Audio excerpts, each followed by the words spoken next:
Picture this, 1610. The Russian Tsardom is tearing itself apart in what's known as the time of troubles. The throne is empty, the country is starving, and chaos reigns. From the west, a fearsome military power, the Polish-Lithuanian Commonwealth, sees its chance. After a stunning victory at the Battle of Klushino, their legendary commander, Hetman Stanisław Żółkiewski, and his unstoppable winged hussars are at the gates of Moscow. But this won't be a brutal siege. The panicked Russian nobles, the Boyars, make a deal. They offer the Russian throne to the Polish prince, Władysław, in exchange for peace and stability. For Żółkiewski, a pragmatist, it's a perfect solution. He can secure Russia for his king without shedding more blood.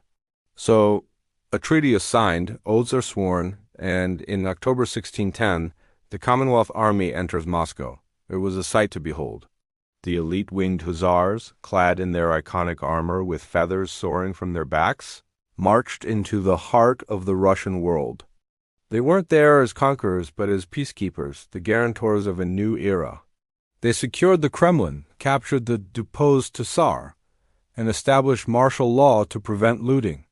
On the surface, it looked like a masterstroke, a peaceful takeover of a vast empire. But beneath the surface, the seeds of disaster were already sprouting. The Polish king, Sigismund III, had his own ambitions. He rejected the treaty's terms, wanting to annex Russia and convert it to Catholicism. This betrayal shattered the Boyars' trust. Meanwhile, in the city streets, cultural and religious tensions boiled over. The foreign soldiers, unable to get enough supplies, clashed with the local population.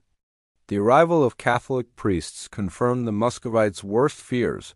This was an invasion of their faith and their way of life. Disgusted by his king's politics, Żółkiewski left Moscow, leaving a smaller garrison behind. It was a fatal mistake. By March 1611, all of Russia was rising up. A national militia marched on Moscow, and the city itself erupted in a violent uprising. In a desperate act, the Polish commander ordered the city to be burned to clear out the rebels. The Great Fire of Moscow turned simmering resentment into pure, unyielding hatred.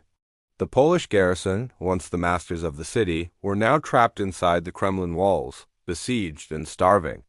Their grand entrance had turned into a desperate fight for survival, a nightmare from which there would be no easy escape. Thank you so much for watching. If you found this dive into history fascinating, please hit that like button and subscribe for more stories you might not have heard in school. See you next time.